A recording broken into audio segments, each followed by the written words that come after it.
And we don't think of ourselves as a chromatography company or a separation company. We're totally sold on this idea that precision medicine is going to make a big impact on human lives. And what we plan to hope to be able to contribute to do is to ensure that precision diagnostics becomes much more efficient and does what it should do so that precision medicine is enabled. So with this box that we put on the market, it's hopefully just the first step, and where we're going to spend the next couple of years developing what we're going to put on the market. What we're trying to do is maybe not more separation stuff. It's maybe more towards the patient and getting that complete workflow from patient to actual data. Although things like data interpretation and the mass spectrometry piece or so, we probably won't touch. And that is because our background is that we've somehow ended up in sort of the front end to a mass spectrometer. So the company is small. We're about 12 people. Many of us go as a team way back. I started the first company back in 96, 97 called Protana. Some of you are old enough to remember it. Which morphed into MDS Proteomics, and after a while we started up Proteome and made some of the products that are sort of sitting in front of a mass spectrometer, including this box, which a lot of you probably know, the ECLC, and it later was sold to Thermo, and they are still selling it. And at this point in time, there's probably somewhere between 2,000 and 3,000 of those units still actively being used every day. At some point, we went to Bruker, where we spent a couple of years developing this machine, the new NanoElute that was introduced at ASMS this year. Think of it as like a modernized version of this thing, which is, by design, it's like 15 years old. And then we started Evosep, as I said, March last year. And our thoughts had migrated towards then clinical proteomics and what's coming next. And the thing is, these two machines are very, very good, but they're also designed for a totally different use. They're designed for relatively few samples run by people who really know what they do. And clinical proteomics is going to be different. We still must be sensitive, but we also must be much faster, much more robust than nano-LCs as they've been used today. And one solution or parts of a solution could be cap-LCs. But cap-LCs don't solve all problems. They bring new problems to them. So we spent, the first part of company life sitting, thinking, drawing up sketches, working out, so how can we get the maximum sensitivity, robustness, and speed? And typically, you all know this triangle where you can get 2 out of 3, whereas you have to sell the last piece or the last parameter that you want. Well, after a lot of thinking, we think we actually found a way to get all 3 of them. So it's the solution, and I won't get too technical about it. We have a tech note on our website, and we also have some copies in our booth, and you can come talk to us after today. We're going to be here the whole week and get a much more detailed story. But I have to bring you through a couple of things, and they're kind of novel. So many of you already use pipette tips with embedded resin, where you load your sample and you desolve the sample, and then you elute, dry it down, resuspend, and then it's ready to go into an LC. So we have since 2005 or so worked with this idea of you actually skip the steps of elution, drying down, and resuspending. You just take the entire tip, stick it into a machine, and it's actually a machine would then run the gradient through and analyze directly from the tip. That we knew we'd like to use, especially because we also found that we can do something called partial elution. That is where, when eluting from the tip, you only go up to a certain % organic phase, at which point you have all your analyses that you really want, like the peptides that you want to see, they've been eluted off. It's typically around 35, 38% organic phase, but all the junk is left behind on the tip. And since it's disposable, you actually take the junk and throw it away for every sample. That means the junk, like lipids and RNA, DNA, cellular debris, never actually reaches the separation column. And that means that it becomes very, very much more robust. The way we use it is in this manner, which is a little bit busy, and again, it's got some novel concepts. I'll try to quickly run through it, but again, it is a little bit busy, so please come see us after this seminar if you want to have an in-depth discussion of it. So here we have a set of pumps running at low pressure, running high flow, say typically 20 to 30, 40 microliters a minute, runs a gradient through the tip, moves the analytes into a long holding loop. This is actually a 4-meter long piece of fused silica, about 100 micron ID. So inside here you have the gradient with the analytes embedded, all the peptides, where the hydrophilic ones are at the front, the hydrophobic ones at the back, all stored. And it can be done at low pressure because it's just squeezing through an empty loop into a waste container. So what happens then is we switch the valve and use a single high pressure pump to move the gradient with the analytes out and through a column so it sprays into the mass spectrometer. Now that would normally give some pretty bad resolving power, bad resolution, because we have a lot of dead volume here and a pretty big trap column. So it's like more than 0.5 millimeter in diameter. So we found a trick for that. Right underneath the elution point, so as it comes out of the tip, we have a second set of pumps that actually dilutes the gradient so that the analytes in the gradient, shown here, are all of a sudden present at a point of the gradient that is lower percent organic than where they eluted off the first phase, or the first, like the trap column. So by example, one of the hydrophilic peptides maybe came off at 5% organic from the tip, but now it's present all of a sudden in 2%. And by the same token here, the far end of the gradient, something that came off at 30% organic is all of a sudden present at 15% organic. Which means that when they see the next column, the separation column, they actually snap into a very narrow band and gets refocused until a later point in time in the gradient where they begin to move again. So we have tremendous focusing power. We call this gradient offset focusing. So it's a combination of different technologies that help us along. Partial elution from the tip and gradient offset focusing. With that, we think we have made a system that is extremely robust and extremely fast. There are different other things that really help us along. Again, the fact that it's low pressure elution and gradient formation means that we can really use low pressure valves and they last a lot longer. In fact, at this point in time, we think we can recommend preventive maintenance scheduled only every 30,000 samples. That is a long time, a lot of uses. Also, we skip some household steps because the sample is already desalted as you load it onto the system. And the actual point where you move the gradient at high flow, the actual point where it gets sent in line within a separation column is very, very close. It's a few nanoliters away from the separation column. So the dwell time is cut to absolutely a minimum. There's also the benefit we have of lower cross-contamination between samples because of using disposable pipette tips for each sample, and the fact that during, when it's actually eluting the gradient, you can do high flow washing of the whole injection port.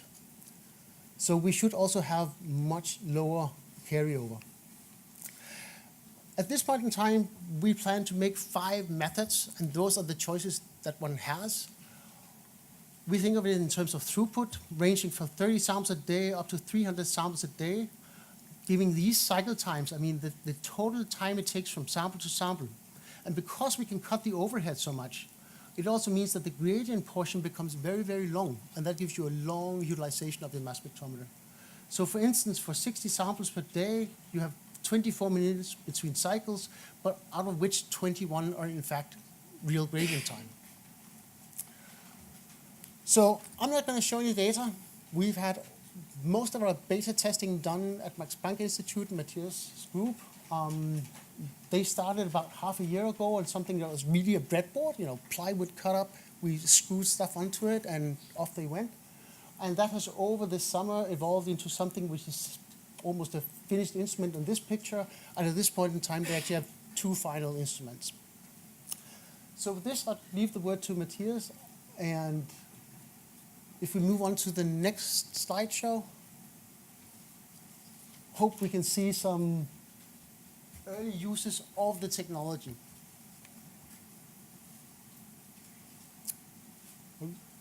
There we go.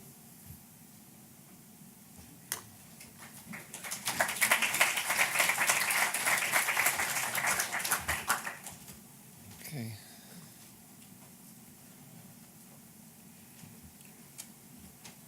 Okay, so yeah, there are actually some seats, there are 2 seats here in front, if you want to sit down. Yeah, so what I want to do is give you a bit of the initial experiences with the instrument that and that Ole just described, and then where it fits in the clinical workflow, we think, and also many other workflows. So, and this is joint work, and that's spearheaded in my lab by Philip Geyer, who's also spearheading the plasma proteome workflow, and also these students here. So, yeah, and our labs are both in Max Planck and in Copenhagen, but the work here is from, most of it is from Max Planck. So I'm going to give you a bit of history. So Ole and I go back many years, as he said. He was actually my first master's student. And that was many years ago. And I was living in Odense as well, where Evosep is in Denmark. And Ole and I actually had this company together that he mentioned, the first one, Protana. So that's him, that's me, and that's our building here. So that was that time. And then he moved on, so I had nothing to do with that, but he moved on to found a new company, Proxeo, and that was then bought by Thermo, and that's what the instrument that many of you have standing in front of your mass specs. And then with Bruker Interlude, and then they now found a new company, because of my old connection to Ole, I'm also involved in that, so I'm involved not in an active role, but as an investor in this company. So that's background and my relation to Evosep. And then we first thought, and Ole also thought that it would be for niche application, so where you would run a lot of samples in a rapid way, so similar to this concept of this just diluting from the stage chip. But then it evolved, and as I will show you, we now think it can do not only everything, but also everything much better. So again, this is Philip here. He's here at the conference and is doing the plasma proteomes project, but also working on the beta testing of that instrument. And one of the reasons is that we actually do want to use it in the plasma proteomics project. And this is Nikolai Barker, who's also sitting here. And it's been a lot of fun working with the team at Evosep. And I also encourage you to go to the Evosep website because you can find information there and so on. But also, Nikolai has made these interviews with quite a number of people, and they're fun to watch. So they're just like 2 minutes, and they you can watch as the instrument develops, as well as he's made interviews with people in the field, what they think about clinical proteomics. So and he's continuing to do that. So that's instrument in our lab in Munich, and we have actually there's 3 of them. So there's 2 of these final finished, and then there's Brad Potter has moved up to the facility because they want to do top-down work with it. Yeah, so indeed the promise was the stability, because especially if we want to go into the clinic, we cannot like always fiddle with a nano LC, and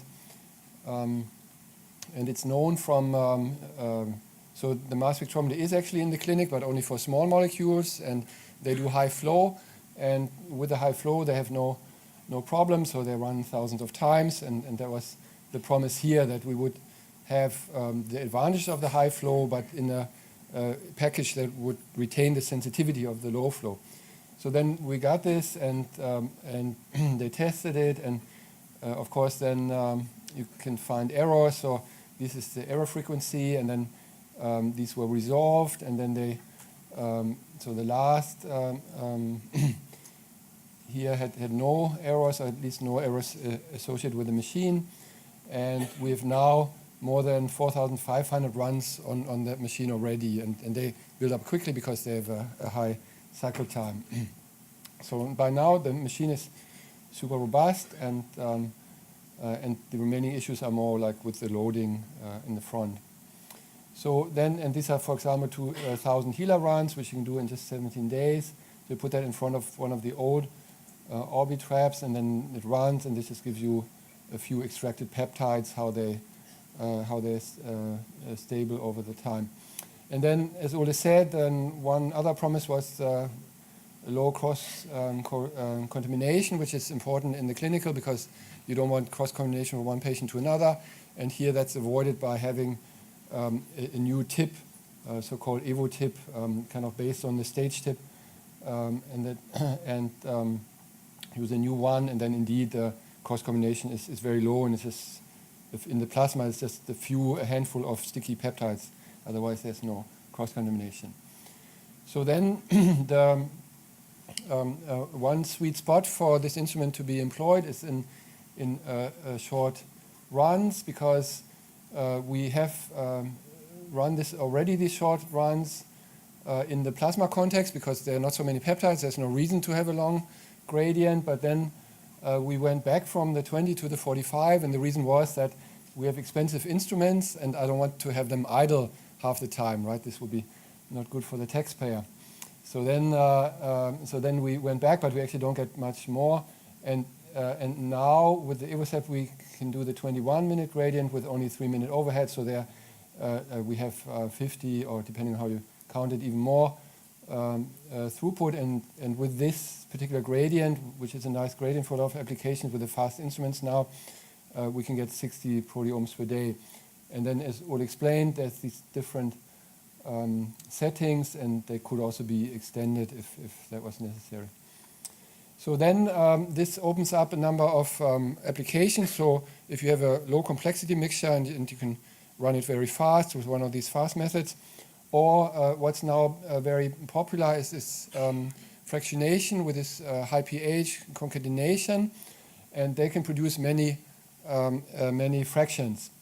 And our contribution to this was, like we published earlier this year, so we used the high pH concatenation principle, but people were typically using big columns, and then you need a lot of material, so that didn't work for us, and we, or rather Niels Kulak in the lab, thought of this lossless fractionator or spider fractionator, where there's actually a valve, and instead of being fractionated in a output and then concatenated, it's automatically with this capillaries, it's automatically collected in a number of fractions, and you can choose from like 2 fractions to 96 fractions, whatever you want. And by the design, there should be no loss, and as far as we can tell, there is also no loss of the sample, so we can start with very low amounts. And that's another company, but I don't have involvement with them, and that's Proteomics here, and they do some reagents. They also had the company, and they will bring this on the market in the near future. So anyway, so that's a good combination, and then we can do a lot of fractions. And then the way we want to go with that is shown here in a paper by Jesper Olsen from the Protein Institute in Copenhagen. He's sitting right here. And what he showed in a fantastic paper earlier this year in Cell Systems, that he can get basically complete proteome of a cell line, so as judged by deep sequencing. And the way he did that with many fractions, in that case it wasn't even concatenated, but then they run very short runs, and this now works very well with these very fast instruments like the HF, which they did this on. It works even better with the HFX, and so they can do a very deep proteome and see phosphorylation sites, for instance, without even enriching for them. And I'm putting up here because this works very well with if you also have if you can bring the gradient so you can run these many fractions in a short time. So, and another application of that same principle is that I'm going to show now. So normally we use the Orbitrap here, but we're also quite excited about a collaboration with Bruker, and that I talked about in the lunch seminar yesterday for those that heard about it. And the reason is that the time of flight also has some very nice advantages, and one of the advantages is very fast scan speed.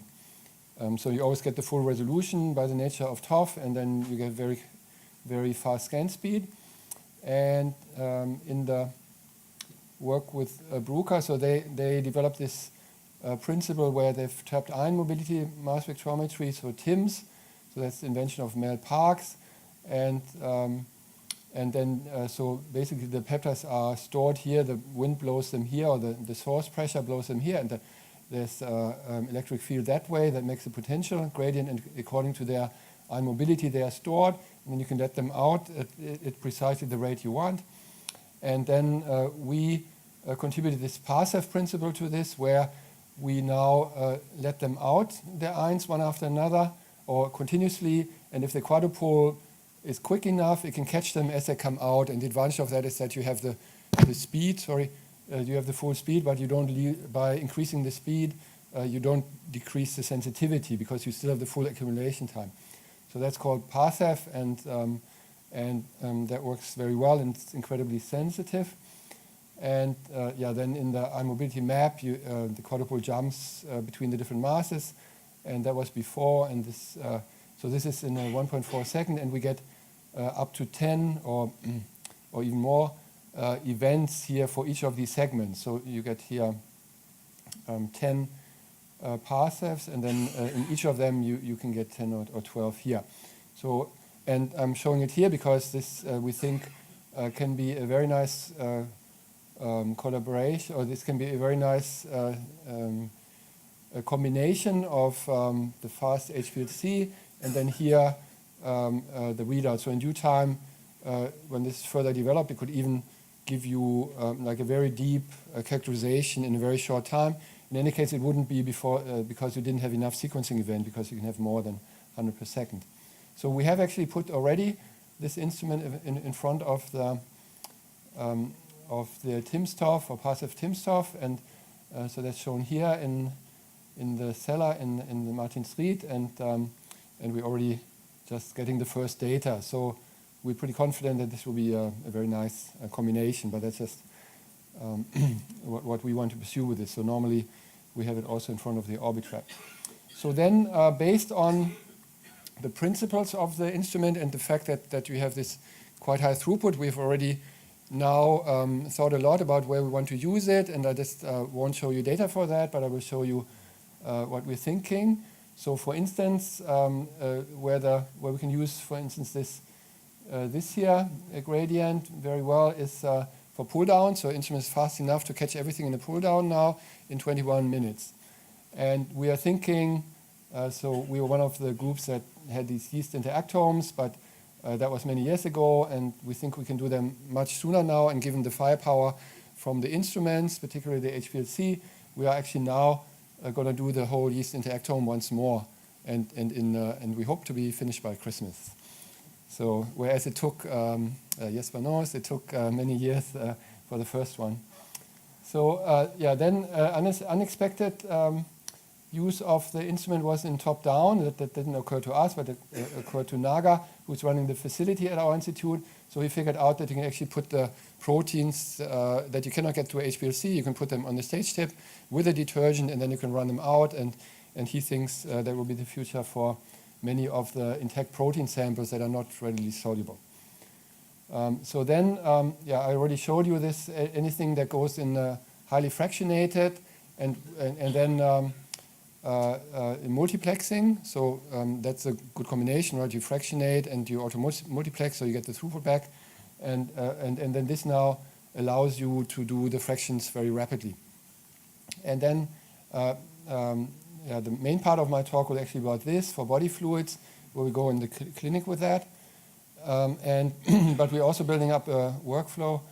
So on FFPE material, so we want to use it on cancer material And we believe, or we know that even in 45 minutes, we can get very deep into the proteome, and there's billions of these FFPE samples waiting in hospitals over the world. And there this throughput, for instance, 60 or 30 would also be fine per day, could make a huge difference. And we have the sensitivity advantage as well. Then something that we're very keen on, because my labs are starting metabolomics applications now, and we would hate to go back to the normal flow rate with metabolomics, as the community typically does. So there's, in my view, no reason for it, but the reason is purely convenience. And then we think that the Evosep would give you the convenience of the high flow metabolomics applications, but it would give it to you on the low sample amount. So for instance, as I'll show later, we analyze these finger pricks, and then we don't have to ask the people for like a milliliter of blood or 10 milliliters of blood, but we want to do the metabolomics also from the finger prick. And this would allow us to scale down to a microliter instead of 100 microliters or several hundred, and that would then be enough material from a finger prick.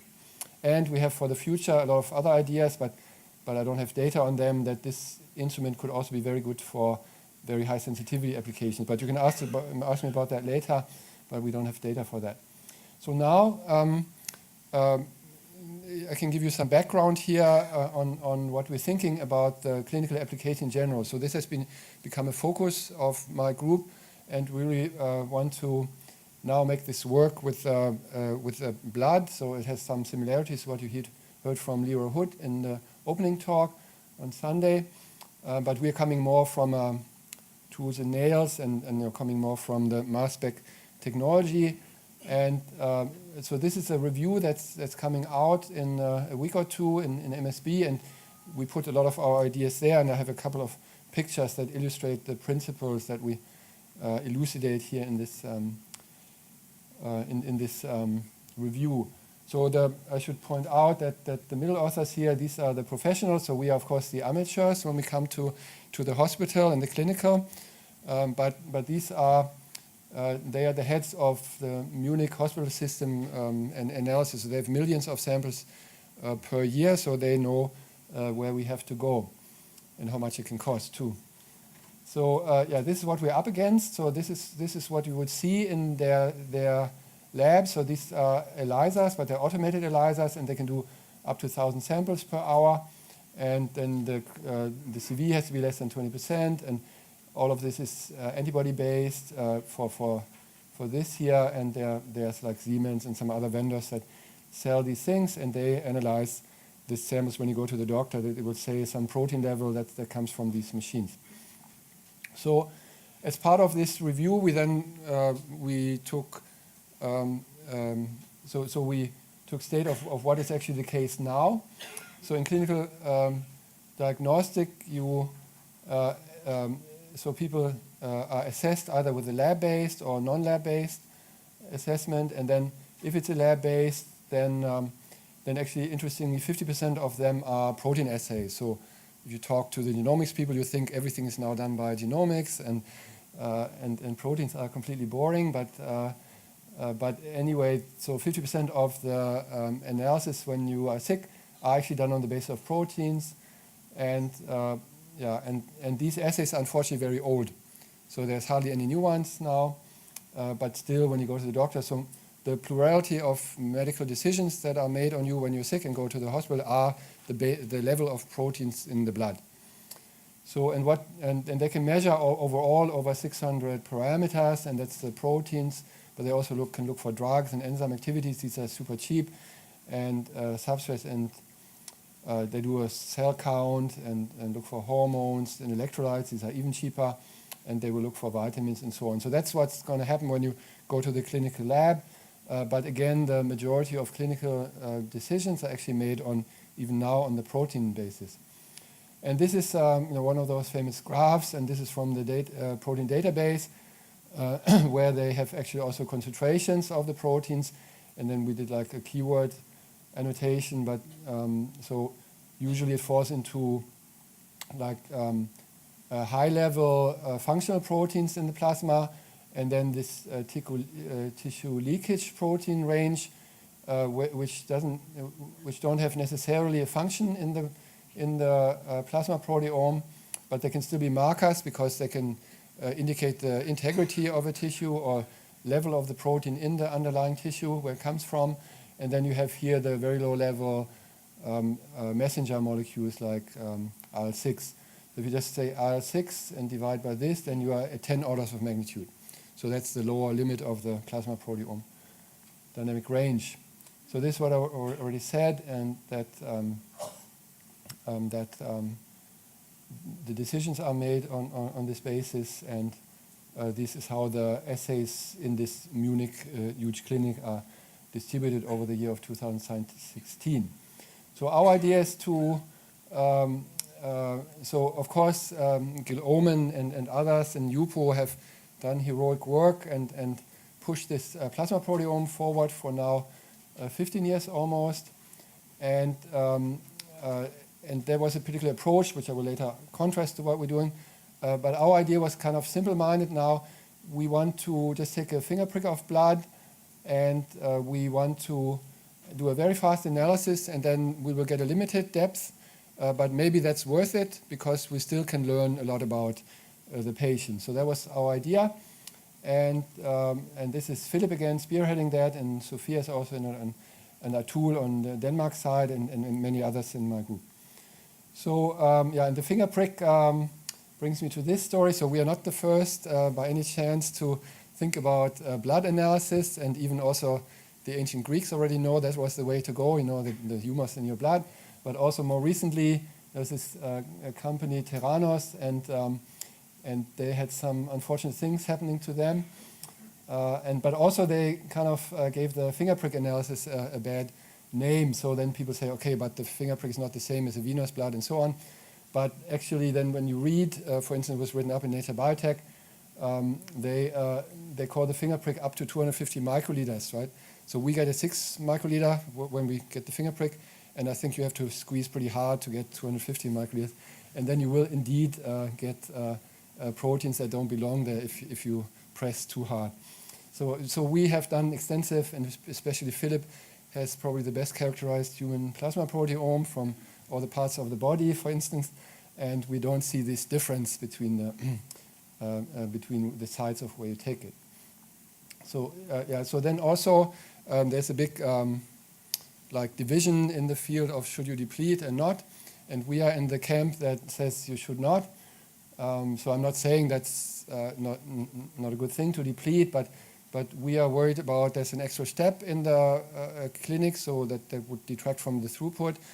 And also we are more worried about a quantitative aspect. So what we've done here is we've taken our plasma proteome, deep plasma proteome, and then we have taken from this paper here, from MCP last year, where they've done super depletion, and there they found more than 5,000 proteins.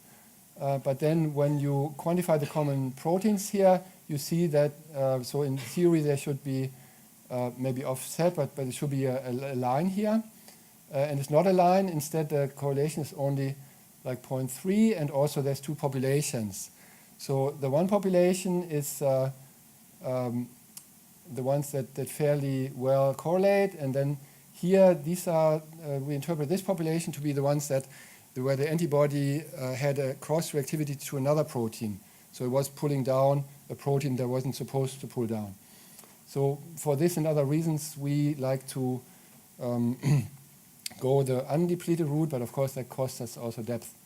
So we also in the paper analyzed the literature so far, and it's a busy slide, and I refer you to the paper, but yeah, so it's kind of sobering that total proteomics publications go up, basically linear, that's just this current year, so they go up linearly, they're at several thousand, 7,000 or so per year or more, and whereas the plasma proteome is actually flat, or actually it was the lowest number of publications about the plasma proteome last year. And then here we look at all the kind of studies that people use this for. So we know we're starting with a low coverage, and we look at metabolic diseases, right? But that wasn't the case in the literature. So people actually, even with much prior technology, they went into like early detection of cancer and so on. And then I would say it's not it's clear that you will have problems, right? Because so they just went by the diseases that interested them and not whether the technology was ready for that. And then here's some statistic of that most people actually did only discovery or verification only with like one Western blot or only the verification. So then this, I think, explains very well why there haven't been more high-profile successes from the plasma proteomics. So, and on the technical side, of course, we have to deal with impurities. It's a difficult matrix to work with, and we cannot have time-consuming workflows if we want to go to the clinic, and it has to be very reproducible. And then inherently we have complex protein composition, and a lot of times even up front we have inconsistent sample collection that we have to deal with. So what we need to have is we need pure peptides, we need the throughput, we need the reproducibility, we need as much proteome coverage that we can get, and we also need a way to assess whether the study is actually good. So we've come quite a ways, and this is our again our overview. And last year we published the first paper about this, which already contains a lot of the technology, the upfront technology that we developed. So that's already, I would say, in good hands, and we don't think we need to change this anymore. And then we learned a lot about the samples and the nature of the studies. So and then this is what we use there, and I'll say a little bit about that. And then our idea is that we get as much depth as we can, and then we get here, especially here, as many points for the same person over time and over as many people and as many studies as we can get. And then this will be like a big matrix. I'll come back to that, and then we can mine this. And we don't necessarily want like a single biomarker, but we want, from the start, we want patterns. So so quantitative reproducibility with Philip's workflow is very high, and so that's label-free at this point, but it's quite good. And these are 6 typical plasma proteins, which are the technical replicates here, and they're quite good. And then we can see where does the variation actually come from. So it comes not so much from analytical or even not intra-assay, but it comes from variation between people. So they dwarf the variability that we ourselves introduce. And it also shows already that, which other people have also reported, that there's a high variability of the plasma proteome between people. So and then we thought, okay, let's see what can we learn from the plasma proteome, even at a limited depth.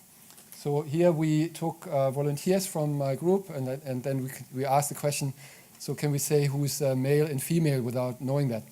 And then indeed, in the first component, you can already separate them. And this seems like a stupid idea, and the reviewer said as much. But then actually I just read a paper in metabolomics, and they could do it, but only with like 78%, like, which is, and by chance you get 50-50 maybe. So so this is actually not so bad. And then also we saw that some people in the lab, they separate, so I should also say they're separating genes, they're under estrogen control, which makes sense. So, but then some members of the lab had 100 times higher. So, and that's also no mystery, because I had like, at that point, like 5 pregnancies in my group. And also, we can also say whether they're postmenopausal and so on. Anyway, that's just by the way. And then, and this is an interesting case. So this is C-reactive protein. So in the US, there are millions of C-reactive protein tests, and that is a marker of low-level inflammation. But of course, there's the problem that also when you have a cold, it will shoot up 10,000 times, right? And then, and this is again a person from my lab. So she has the C-reactive protein up, but then but she's not going to die of heart attack tomorrow because she also has this protein up, right? And this is another innate immunity protein, which then indicates together that this is an acute and not a systemic inflammation. So I mean, it's very simple-minded, but that's the idea. This illustrates the idea with the patterns. So usually we cannot get the genomic differences between people, which is also good, because then we are like more on the biochemical side and we don't fall under the genomic regulations.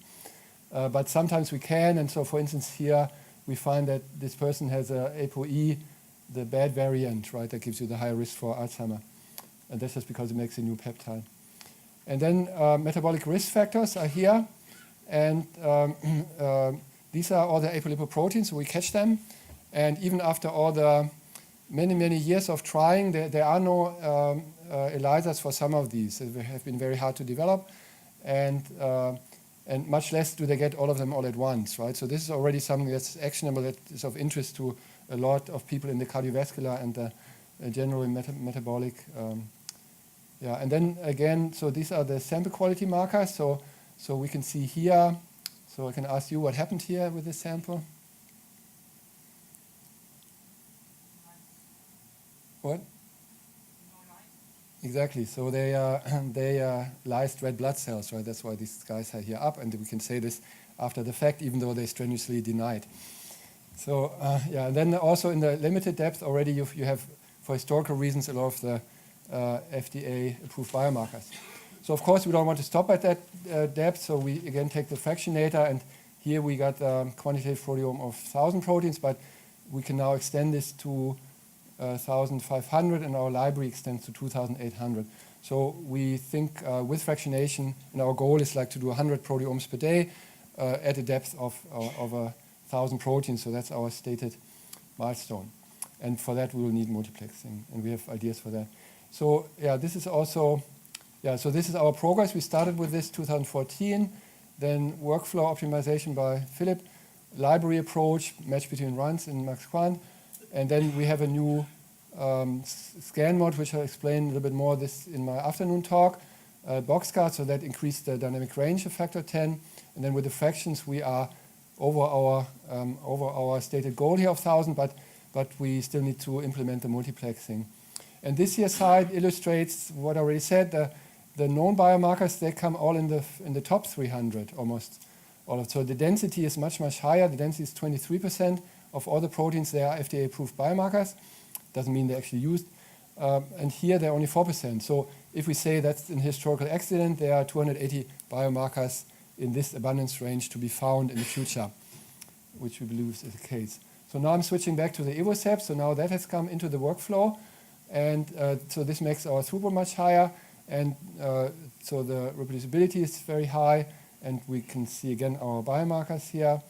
And we've, for instance, in a short time, can run 100 plasma measurements, and you see quite good retention time stability for this. So that's now being incorporated there.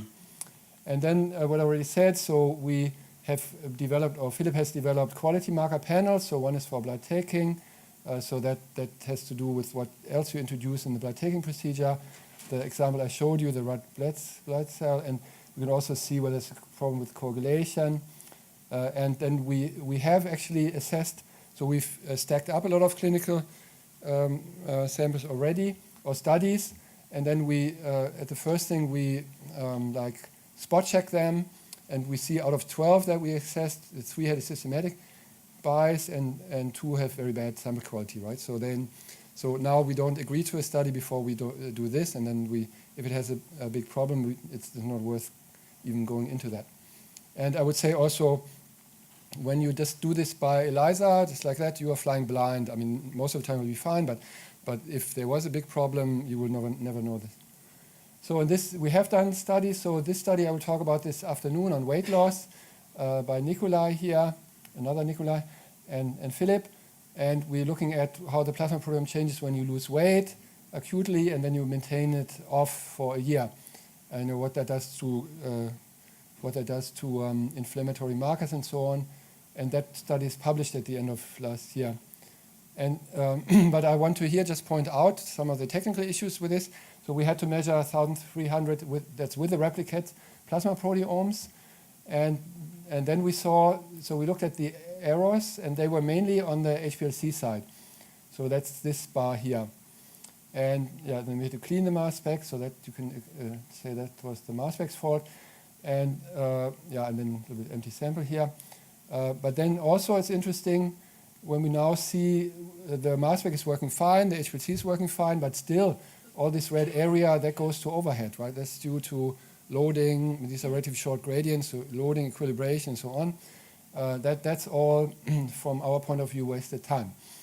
So and then ideally with the Evosep we think we can get this part and this one part should be gone. And then what we're doing right now, so we are remeasuring, because we still have plenty of sample of that same study that I showed you, the weight loss. So these were 220 samples, and we did 45 minutes gradients that time, 50-minute overhead, quadruplicates, with the downtime because of the errors in the HPLC was 71 days. Now we add this boxcar method, which I'll talk about this afternoon. Then we can get the same depth in 21 minutes and with a 3-minute overhead. And even if we do quadruplicates, we'll go from 71 to 21 days. But because this is an order of magnitude more dynamic range, we don't think we need the quadruplicates, and then we'll be down to 6 days. And that's, this is why this is important, because if we ever hope to get to thousands of patients, we need to make these kind of improvements. This is our own study. So we actually did a own clinical study, which is kind of also illustrative, because normally we go to what we call freezer studies. So that means the study is already done, published, and we go to the freezer and take it out. But we can still get a lot of information from it, and we don't need to wait like 5 years whether they develop disease. But here we wanted to find markers in the blood proteome for exercise, because that doesn't exist yet. So we enrolled students, and we, it means a tool here, enrolled students, and we did this together with Bente Pedersen in Copenhagen and Naya here. So then we get all this data from the people, and we got also plasma and urine and saliva, which you're also measuring in the same ways as I show you. Also have a lot of CSF projects at this point. And then that gives quite a number of samples, and they are just sitting there because the workflow is not up to speed. So once we have the Evosep and we're waiting for the multiplexing, then this can run in very short time, but not now. So this is a tool, and Philip was also a participant in the study. So he's having his VO2 max measured at that point. So now, in closing, a little bit more conceptual ideas that we have. So apart from the problems that there have been or challenges before, we also believe that this here way of setting up the biomarker identification is problematic. So, but that was like what you had to do because of the technology. So what people did is like they have very few people where they do discovery with shotgun proteomics, and they find as many proteins as they can. That meant hundreds or thousands. And then they have a step of verification. That could be done by MRM, for instance, and that would be tens to hundreds now, and here typically tens or fewer of proteins. And then you have here validation with immunoassays, which could be only down to one or few, and then on a large population. So, but this requires that people have access to 3 different technologies in one group. And this has actually, in our literature review, we couldn't find a single example of where this actually has been successfully done in the sense of also delivering a biomarker. So we are now, our ambitions are a little bit lower, but we want to measure as deep as we can in like a discovery cohort and a validation cohort, and then we'll see what is changing in one but not the other, and changing in both and unaltered. And the intellectual appeal here is that we can, in any given, like weight loss, for instance, in any given process that interests you, you test the proteins for once and for all. Interestingly, similar thoughts. So they did it the same way as we do in proteomics in the GWAS area before, and now they're also doing in this rectangle, what we call rectangular view, and this is expounded on in this review here. So, and then this is our far-term vision. So we want to run through as many diseases, risk factors, treatment studies, and also we're very interested in the healthy. Like Rahud also said, we don't want them to be sick, we want them to remain healthy, and also see what, so in my opinion, because I'm vegetarian, I think they should not do this, but they should do this. But that's just something I'm saying, but maybe on the plasma proteome, I can be proved right or wrong. And then we will we'll build up this plasma proteome database that's called a knowledge base. And then if an individual or a small study comes, we can go in there and we can say how that decomposes, what may be the problem, and how can we bring them back to a healthy state. So that's our long-term vision. And then, but that is long-term, but how can we go quickly into the clinic? We use the press. There's a stand here, they're called Q-pressed. but we call them Silac pressed. We do this together with Matthias Olsen. So these are pieces of proteins you Silac label and put together, and we already published this. We can quantify 40 proteins at least, and this is a strategy that we can really very well absolutely quantify, and then we have to target them. So in this paper here, we already showed that we can get for the more abundant proteins very low CVs, and now we have strategies to get the same low CVs for much lower abundance proteins. And how is the poor doctor going to deal with all this? That's also a big discussion. So so this is what happened now, and that's difficult enough, but then when they get more biomarkers, they'll be completely confused, and you cannot do clinical trials for all of these thousands of parameters, of course. So we, again, imagine that we have these profiles from a lot of states, and we would do random trials where we say we randomly give the doctor the proteomics information or not, and see if that's a benefit, right? And that would be evidence-based medicine, and if that has a benefit, we would say you can use this in the clinic. So that's our idea here.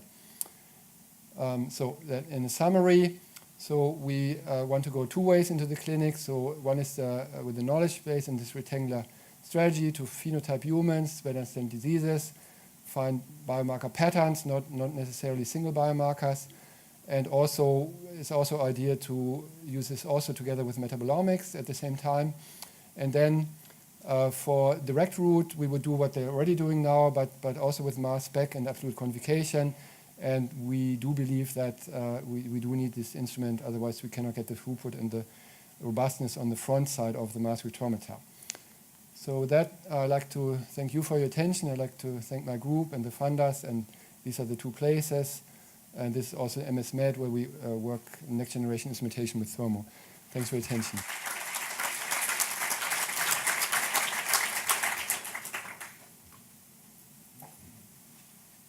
So I don't know if we have time for one or two questions. How are we doing for time?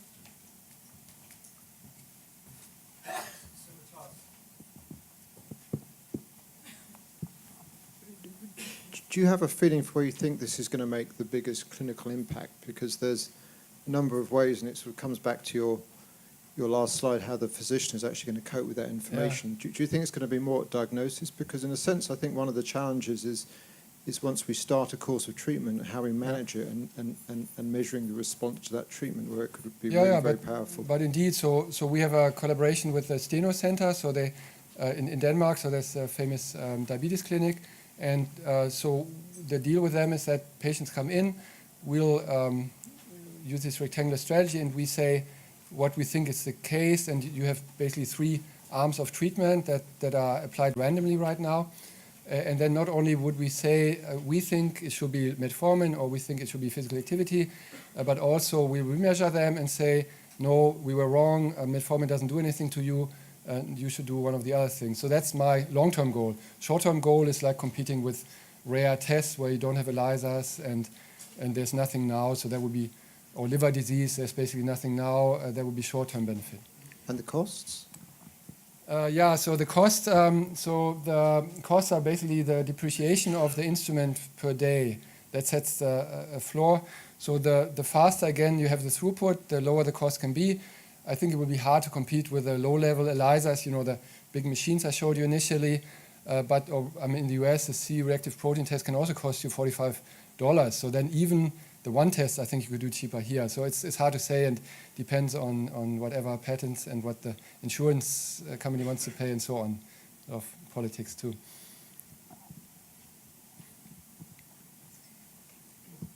Thank you for the interesting talk. So my question is regarding post-translational modification. Mm-hmm. In one of your slides, you say that you want to study PTMs without specific enrichment. Did you already try this? And in which PTM? Yeah, that actually I said to Jesper's study. So he found that when he got very deep, right, then he could find like methylation and phosphorylation without even enriching, which is very attractive, of course. And so that was in the cellular context. But also here, so for instance, it's interesting what we get out from just this 20 minutes. We can tell whether a person has diabetes or not, right? And a third of the people don't know they have diabetes that have it. And that's very serious. You can actually do something about it. But it also illustrates the other point. People will hate to come to get the plasma proteome measured, fancy technology, and before they were happy, come out, they're diabetic, right? They will hate us. So it's, you know, there's a lot of issues here. But yeah, post-translation modifications are definitely also interesting. Thank you. The one thing is not very clear is so all of the quantitation, you use label-free or you also use labeled isotope? Yeah, thanks for asking that question. So in what I showed, the direct path in the clinic, we would use the pressed. So these are the heavy labeled short pieces of the proteins. And so we have internal standards. And indeed, we believe or we know that in the clinic, label-free will not be accepted. So we have to, for the targeted, like what I said, we have to do that. And for the broader one, if we want to base clinical decisions on it, it has to be not label-free. So we imagine it will be with labeling, with a multiplexing reagent, but we cannot use the current one because of ratio compression, and with a reference proteome in every measurement. So that, I think, will be necessary to be accepted. And yeah, we don't want to make wrong decisions because somehow the peptide was not behaving. You probably need to also close. Or you need to, yeah. Well, thank you, Matthias.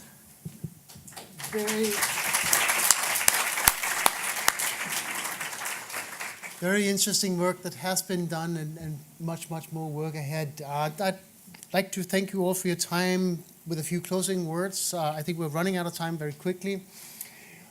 Just want to point out that, again, we're going to go in all kinds of different directions. We made this for clinical proteomics.